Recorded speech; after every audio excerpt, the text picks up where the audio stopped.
여러분 아시겠지만 제가 3형제 중에서 둘째 아들이죠.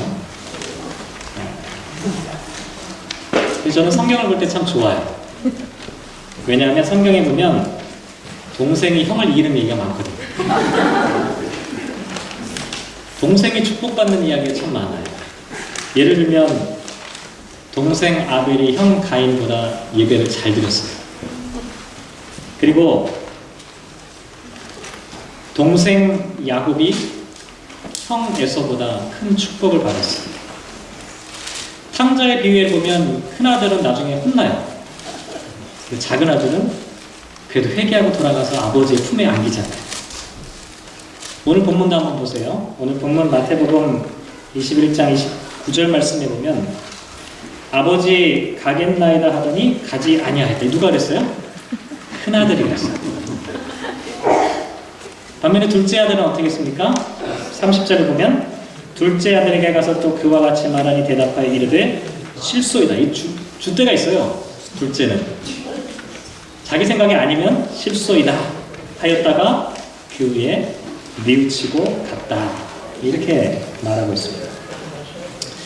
저는 이 말씀들을 보면서 제가 어떻게 생각했냐면 하나님은 둘째를 특별히 사랑하신다. 왜냐하면 첫째들은요 부모님의 사랑을 많이 받아요. 여러분 한번 생각해 보세요. 첫째들은요 부모님이 정말 말할 수 없는 사랑을 다 부어주잖아요. 그러니까 자기가 받고 있는 그 기득권에 안주하고 있는 거예요. 그냥 가만히 있어도 괜찮겠거니. 첫째들이 그런 성향이 있다는 거예요. 근데 둘째는 불리해요. 가만히 있으면 먹을 게 안 떨어져요. 그러니까 어떻게 돼요? 그냥 어떻게든 차지하려고 애를 쓰게 되는 거죠. 그러니까 하나님께서 이런 둘째 모습을 사랑하는 것이 아닐까, 이런 생각을 제가 했죠. 그런데 결혼하고 자식을 낳았을 때 문제가 생겼어요. 저는 분명히 둘째였는데 결혼해서 자식을 첫째 아들을 낳게 된 거예요. 처음부터 둘째를 낳을 수 없잖아요. 첫째 아들이 태어난 거예요. 결혼하기 전까지는 늘 형하고만 비교했어요. 그래도 형보다 내가 더 나은 아우. 둘째가 축복받고 둘째가 더 열심히 잘해서 뭔가 성과를 내는 것. 이런 생각을 많이 했는데 이제는 상황이 바뀐 거예요. 제가 동조하고 경쟁할 수 없잖아요. 결혼하고 자식을 낳아보니까 첫째가 복을 받았으면 좋겠다. 이런 마음도 생기기 시작했어요. 근데 오늘 말씀을 보면서 제가 크게 위로를 받았는데요. 왜냐하면 오늘 본문 말씀 우리 한글 개역개정판 성경에는 큰아들은 대답만 뻔지르르하게 해놓고 안 갔잖아요. 둘째는 안 간다고 해놓고 나중에 갔잖아요. 공동번역에는 이게 정반대로 되어 있어요. 제가 한번 공동번역을 읽어볼게요. 맏아들은 처음에는 싫다고 하였지만 나중에 뉘우치고 일하러 갔다. 아버지는 둘째 아들에게 가서도 같은 말을 하였다. 둘째 아들은 가겠다는 대답만 하고는 가지 않았다. 정반대로 되어 있죠. 영어 성경, 여기 란 장로님하고 샌디 권사님 계신데 아마 샌디 권사님, 란 장로님은 전에 이게 무슨 상황인지 이해 못하실 거예요. 왜냐하면 영어 성경 NIV 성경에도 보면 공동번역과 똑같이 번역이 되어 있어요. 제가 좋지 않은 발음이 좀 한번 읽어볼게요. 잘 들어보세요. There was a man who had two sons. He went to the first and said, Son, go and work they in the vineyard. I will not, he answered, but rather he changed his mind and went. Then the father went to the other son and said the same thing. He answered, I will, sir, but he did not go. 이렇게 되어 있어요. 개역 개정판에는 분명히 큰아들이 대답만 예스하고 안 갔는데 공동번역과 NIV 성경을 보면 큰아들은 오히려 노 해놓고 나중에 뉘우치고 갔다고 되어 있는 거예요. 왜 이런 현상이 일어나게 되었냐면 번역하고 있는 사본마다 조금씩 다르기 때문에 그래요. 어떤 사본에는 이렇게 되어 있는 거예요. 어떤 사본에는 아마 그 사본이 만들어진 그 교회는 장남들이 아마 주로 많이 모였던 교회였을 거예요. 전부 다 장남들이에요. 그러니까 장남이 대답만 예스하고 안 갔다 이렇게 안 하고 장남은 처음엔 노 했는데 나중에 갔다. 둘째들이 문제야. 이게 장남교회예요. 그런데 둘째들이 많이 모여있는 그 교회에서는 이것을 거꾸로 이해하기 시작했다는 것이죠. 아무튼 제가 이 말씀을 묵상하면서 참 다행이다 이런 생각했어요. 왜냐하면 저는 둘째이기 때문에 둘째만을 편애하신다고 생각했는데 자식을 낳아보니까 첫째도 중요하거든요. 그런데 첫째냐 둘째냐가 사실은 중요하지 않다는 거예요. 첫째이기 때문에 둘째이기 때문에 자동적으로 하나님의 복을 받는 법은 없어요. 누가 아버지의 뜻대로 하느냐가 중요하다는 것이죠. 그래서 오늘 설교 제목이 누가 아버지의 뜻대로 하였느냐? 라고 하는 질문으로 되겠죠. 먼저 생각해 볼 것은 왜 어떤 아들은, 제가 첫째니 둘째니 얘기 안 하고 그냥 어떤 아들이라고만 얘기해요. 왜 어떤 아들은 가겠다고 대답은 했는데 왜 안 갔을까? 반대로 다른 아들은 왜 처음에는 가지 않겠다고 대답했다가 나중에는 가게 되었을까? 왜 그렇게 했냐는 거예요. 먼저 가겠다고 대답했지만 가지 않은 아들에 대해서 한번 생각해 봅시다. 아마도 이 아들은요, 눈치를 많이 보는 아들이었을 가능성이 있어요. 주변의 시선이나 주변의 상황, 체면, 이중적이고 위선적인 생각들을 많이 하는 아들이었을 가능성이 크다는 것이죠. 속으로는 진짜 가기 싫어요. 근데 아버지 눈치를 보는 거예요. 어쩔 수 없이 대답을 했는데 결국 어떻게 돼요? 결국 안 가는 거예요. 제가 이렇게 해석할 수 있는 이유는요, 성경 자체에서 그렇게 설명하고 있기 때문인데요. 마태복음 오늘 본문 바로 앞에 보면 어떤 이야기가 나오냐면 예수님께서 성전에서 가르치실 때 대제사장과 장로들이 예수님께 나와서 질문해요. 네가 무슨 권위로 이렇게 하느냐? 그러니까 예수님께서 이렇게 거꾸로 물어보셨어요. 25절에 오늘 본문 한번 같이 읽어볼까요? 25절 읽겠습니다. 시작. 요한의 세례가 어디로부터 왔느냐? 하늘로부터냐? 사람으로부터냐? 그들이 서로 의논하여 이르되 만일 하늘로부터라 하면 어찌하여 그를 믿지 아니하였냐 할 것이요. 계속 26절. 만일 사람으로부터라면 모든 사람이 요한을 선지자로 여기니 백성이 무섭다 하여. 예수님께서 요한의 세례가 어디서부터 왔느냐라고 물어보시니까 이 사람들이 고민하기 시작합니다. 만약 하늘로부터 왔으면 왜 안 믿느냐? 이렇게 얘기하게 되는 거고, 만약 사람으로부터라고 하면 모든 사람들이 전부 다 세례 요한이 하늘로부터 내려온 사람이라고 하는 것을 인정하고 있는데 백성들의 입장과 정반대가 되는 거예요. 그래서 결국 어떻게 대답해요? 27절 말씀 같이 읽겠습니다. 시작. 예수께 대답하여 이르되 우리가 알지 못하노라 하니 예수께서 이르시되 나도 무슨 권위로 이런 일을 하는지 너희에게 이르지 아니하리라. 우리가 모른다라고 이렇게 대답했다는 것이죠. 그런데 한번 생각해 보시죠. 이 사람들이 정말 몰랐을까요? 알았어요. 이 사람들은 알았어요. 알았음에도 불구하고 모른다고 대답했던 거예요. 왜냐하면 대제사장과 장로들은 진실이 중요한 게 아니라 사람들이 어떻게 생각하느냐가 더 중요했기 때문에 그래요.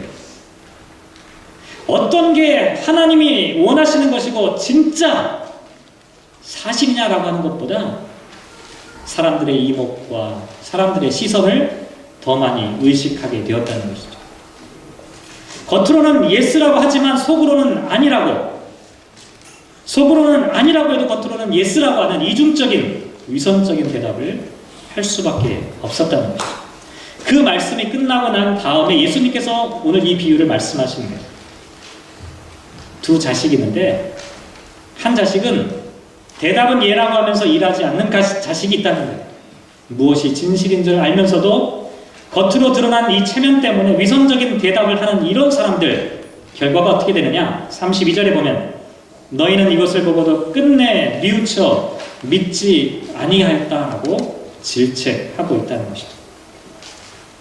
그런데 문제는요, 이 사람들이 왜 이렇게 됐냐라고 하는 문제예요. 이 사람들이 처음부터 이렇게 됐을까요? 아니, 이 사람들이 정말 대제사장이고 백성들의 리더가 될 만큼 장로들이 됐어요.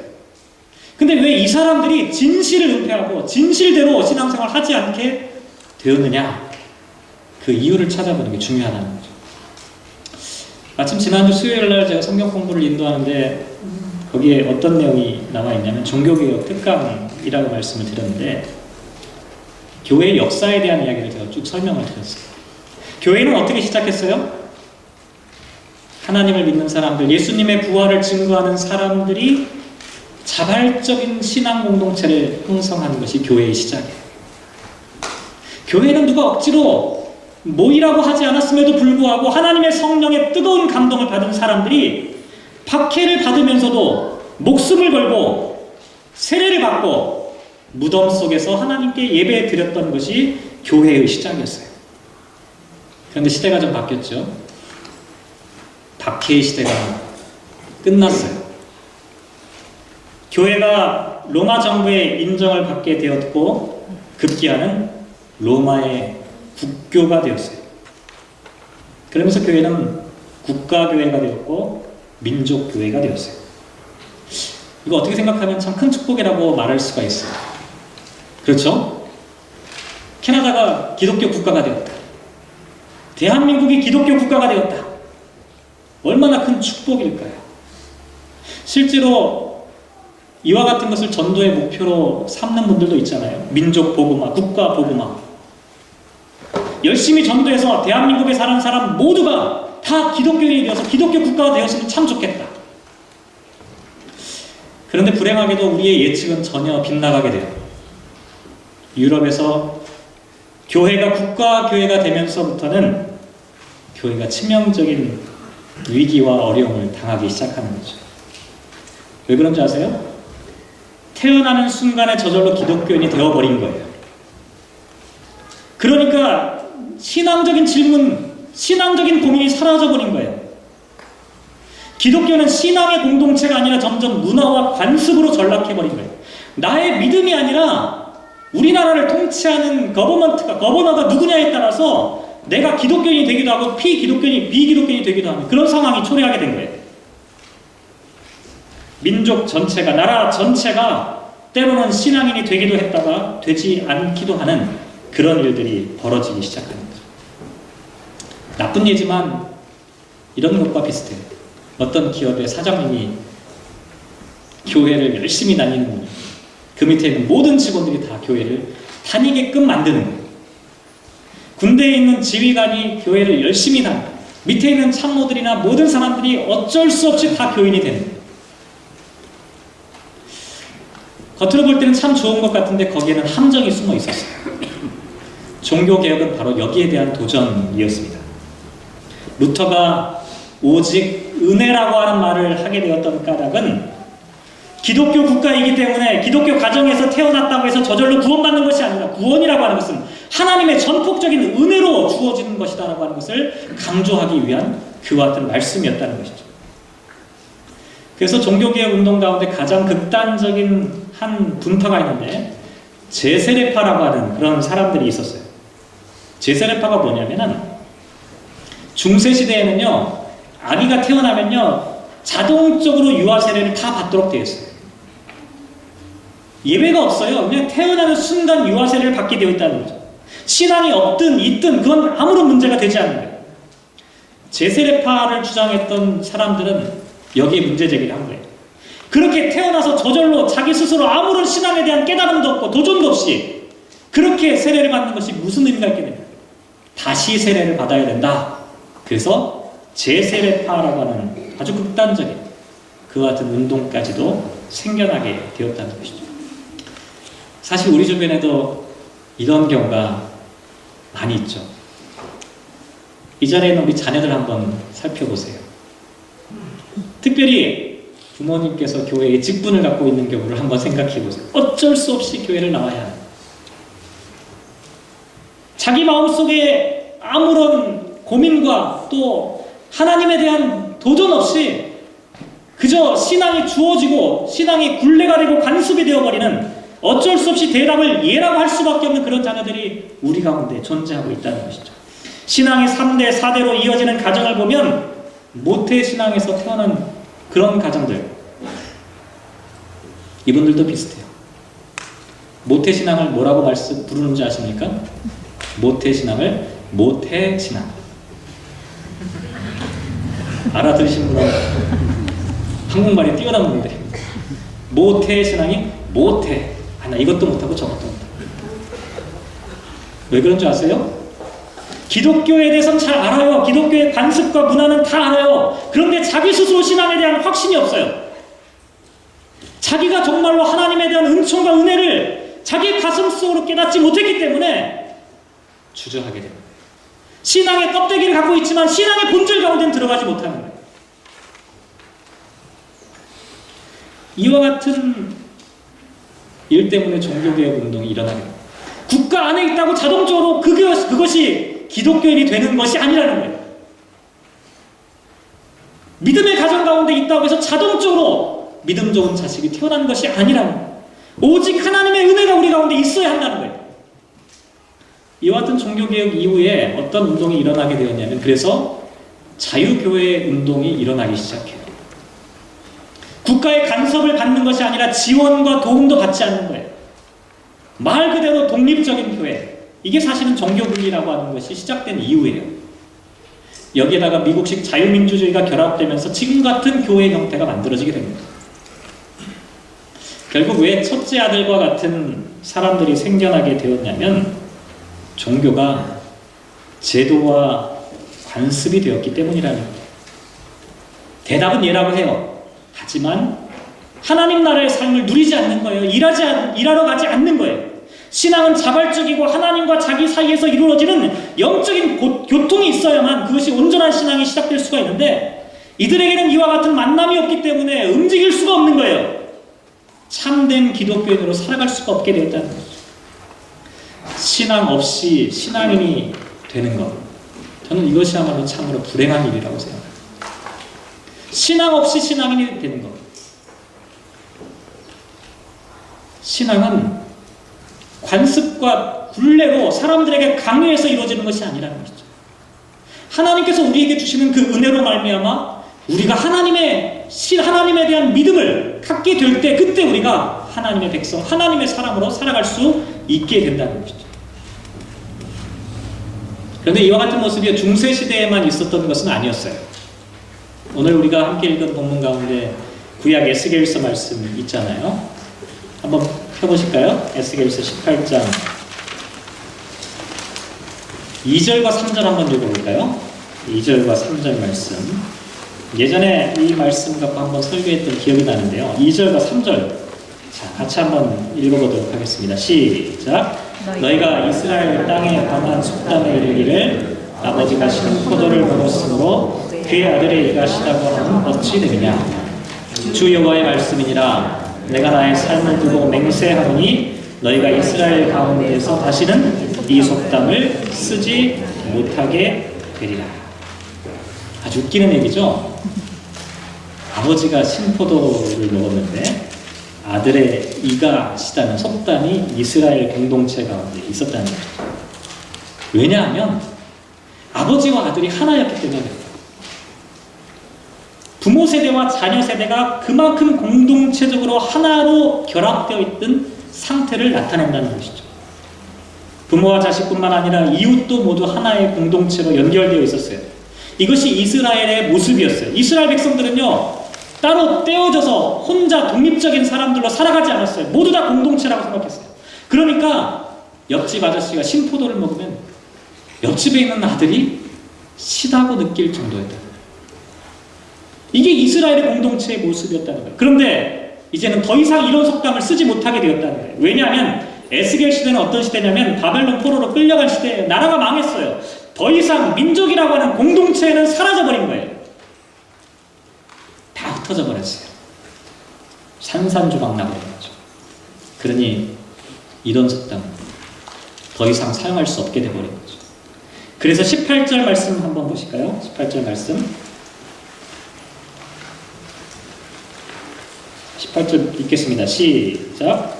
그의 아버지는 심히 포악하여 그 동족을 강탈하니 백성들 중에서 선을 행하지 아니하였으므로 그는 그의 죄악으로 죽었다. 그의 아버지는 그의 죄악 가운데 죽을 수도 있다는 거예요. 그런데 19절 한번 보세요. 시작. 그런데 너희는 이르기를 아들이 어찌 아버지의 죄를 감당하지 아니하겠느냐 하는도다. 아들이 정의와 공의를 행하며 내 모든 율례를 지켜 행하였으면 그는 반드시 살려니. 아버지가 죄로 인해 멸망당하는 한이 있어도 그 자식이 그 아버지의 죄악을 담당하는 것이 아니라 그 자식은 그 자식이 갖고 있는 그 믿음으로 살게 된다라고 하는 것을 말씀해 주고 있다는 것이죠. 이스라엘 백성들이 망하기 전에는 아버지와 아들이 하나였습니다. 그런데 더 이상 이스라엘이라고 하는 이 선민 의식이 보호막이 될 수 없게 된 거죠. 대신 각자가 하나님 앞에서 자기의 영혼이 하나님께 속한 것이기 때문에 각자의 신앙에 따라 어떤 사람은 심판과 구원을 받고 어떤 사람은 하나님의 은혜와 은총을 받는 각자 자신의 삶에 책임을 져야 하는 그와 같은 시대로 이렇게 전환되기 시작합니다. 다른 사람들의 눈치를 봐서 그 공동체에 끼어 있다고 저절로 구원받을 수가 없다라고 하는 거예요. 부모가 신앙이 좋으니까 자식도 거기에 덤달아서 하나님의 은혜를 받을 수 있다라고 말할 수 없게 되었다는 거예요.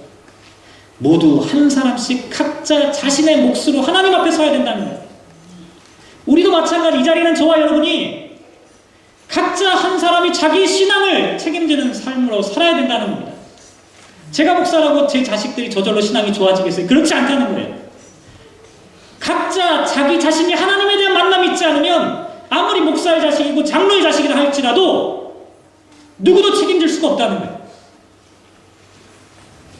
그렇다고 이 말씀을 그냥 개인주적인 그래 나만 신경 쓰지 말고 나만 잘 되자 이런 의미는 아닙니다. 이것은 우리의 공동체라고 하는 울타리가 사라진 그 상황 가운데 어떻게 하나님 앞에 온전하게 신앙생활을 할 것인지에 대한 그와 같은 질문이라고 하는 것이죠. 신앙은 자기 스스로 하나님 앞에 바르게 서야 한다는 것이죠.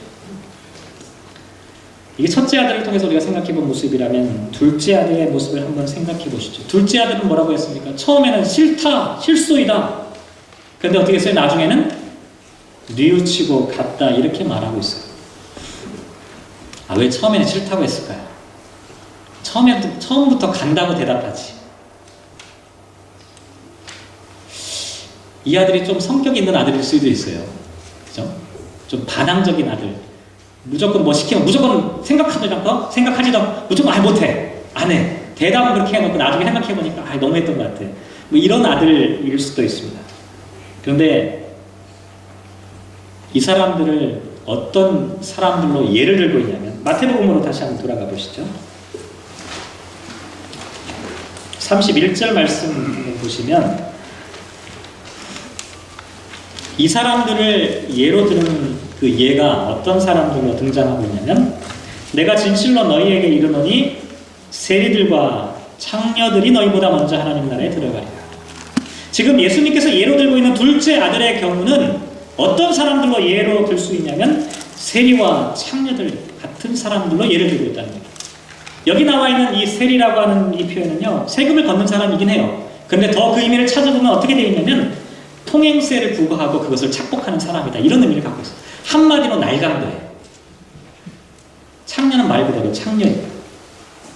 근데 이들이 싫다, 못 가겠다라고 대답했다는 거예요. 그런데 한번 생각해 보세요. 그렇게 대답할 수밖에 없지 않았을까요? 세상에 누가 이런 사람들에게 하나님 나라의 큰 일을 맡길 수 있겠습니까? 설령 그런 일을 맡긴다 할지라도 세리와 창녀와 같은 사람들이 그 일을 맡긴다고 자신에게 얘기했을 때 덥석 내가 한번 해보죠, 이렇게 말할 수 있을까요?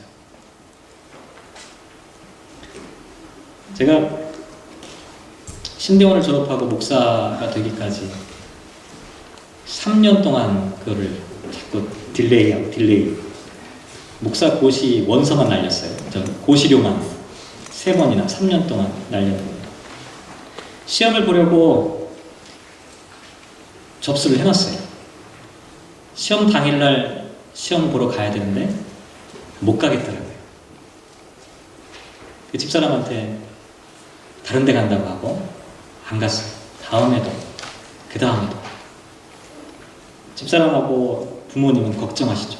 아, 얘가 신학교를 졸업했는데 목사가 되기 싫은가 보다. 근데 제 마음에 어떤 마음이 있었냐면, 목사고시를 보면 뭐 어려운 시험은 그렇게 아니니까 그냥 보면 돼요. 근데 문제는 저한테 어떤 고민이 있었냐면, 나 같은 사람이 목사가 되어도 좋을까라고 하는 그런 고민이 있었던 거예요. 저는 그래서 이 말씀에서 세리와 창녀들이 못하겠습니다라고 대답한 것은 거부하는 것이 아니라 사실은 나는 자격이 없습니다라고 이야기한 것이 아닐까, 이런 생각이 들었어요. 반면에 첫째 아들은 뭐라고 생각했어요? 자기는 자격이 있다고 생각한 거예요. 그래서 덥석 예라고 대답한 거예요. 근데 정말 누가 그 일을 하러 갔습니까? 스스로 자격이 없다라고 생각했던 사람들이었다는 거예요. 세리와 창녀들은 누구도 이런 일을 맡길 수 없다라고 다 생각했다는 거예요. 그러니까 그런 이야기를 자기에게 부탁했을 때 나는 못하겠습니다, 나는 그런 일을 감당할 수 있는 사람이 아닙니다라고 말할 수밖에 없었다는 거예요. 자기 자신이 자격이 없다고 생각하니까 어떻게 하게 돼요? 뉘우치고 갈 수밖에 없는 거예요. 내가 갈만하다, 나는 자격이 충분하다고 생각하는 사람은 뉘우칠 필요가 없어요. 그런데 내가 어떻게 그 일을 하겠습니까? 라고 마음속으로 생각하는 사람은 어떻게 그 일을 내가 할 수 있을까? 라고 뉘우칠 수밖에 없었다는 것이죠. 근데 중요한 것은요, 뉘우친다는 것도 중요하지만 뉘우친 후에 갔다라는 것이 사실 더 중요해요. 왜냐하면 이 뉘우친다라고 하는 이 동사가요, 헬라어를 또 말씀드려서 죄송한데 메타멜로마이라고 하는 단어를 쓰고 있어요. 우리가 보통 회개라고 하는 단어를 쓸 때는 메타노이아라고 하는 이런 단어를 쓰는데, 메타멜로마이라고 하는 단어는 어떤 의미를 갖고 있냐면 심정적으로 후회한다 라고 하는 의미예요. 이 단어가 어디에서 사용되어졌냐면 마태복음 27장 3절에 보면 가룟 유다가 예수님을 팔고 난 다음에 어떻게 돼요? 뉘우쳤다라고 할 때 메타멜로마이라고 하는 이 단어를 사용하고 있어요. 가룟 유다가 마음속에 심정적으로 후회했다는, 내가 예수님을 괜히 팔았나 보다. 그런데 이것은 진정한 의미에서의 회개가 아니었다는 거예요. 진정한 의미에서의 회개는 뭐냐면 내 마음속에 후회하는 마음, 안타까운 마음으로 일어났을 뿐만 아니라 이것을 의지적인 결단으로 새로운 삶으로 전환하는 데까지 나가야 돼요.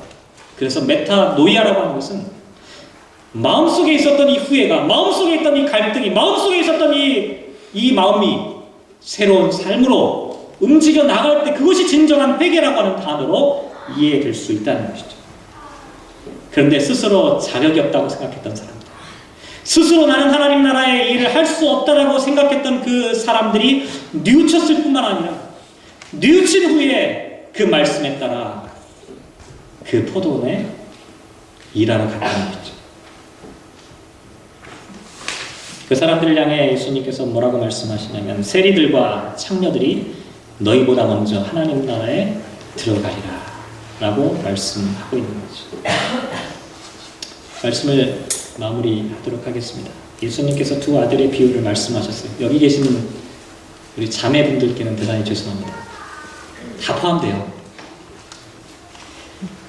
그 둘 중에 누가 아버지의 뜻대로 하였느냐? 어떤 아들일까요? 가겠다고 대답하고 가지 않은 아들일까요? 아니면 가지 않겠다고 대답은 했지만 나중에 돌이켜 일하러 가는 아들이었을까요? 제가 생각하기에 제일 좋은 거는 대답도 잘하고 가는 겁니다. 간절히 바라기는 우리 교회 모든 성도님들은 예스하고 갈 수 있는 그런 성도를 다 됐으면 좋겠습니다. 그런데 혹시라도 내 연약함 때문에 가지 못하겠습니다라고 대답했을지라도 뉘우쳐 그 길로 나아갈 수 있는 사람들이 되었으면 좋겠습니다. 하나님은 어찌 악인이 죽는 것을 조금인들 기뻐하여 그가 돌이켜 그 길에서 떠나 사는 것을 어찌 기뻐하지 아니하겠느냐라고 말씀하고 있습니다. 큰 아들이 되었던 둘째 아들이 되었던 그것은 중요하지 않다는 거예요. 돌이켜서 하나님의 나라의 일꾼에 참여하는 사람이 하나님의 일꾼이고 하나님의 사람들이라는 것이죠. 그러니 둘째 아들인 아빠도 첫째 아들인 동주도 막내인 모두도 이 자리에 있는 모든 사람들로 다 하나님 나라에 초대받은 사람들로 하나님 나라의 일을 하는 그 같은 사람들이라는 것이죠. 간절히 바라기는 이 자리에 있는 우리 모든 성도님들께서 예수 그리스도와 더불어 하나님 나라의 이 거룩한 사역 가운데 함께 참여할 수 있는 그 같은 사람들 다 되셨으면 좋겠습니다. 기도하시죠.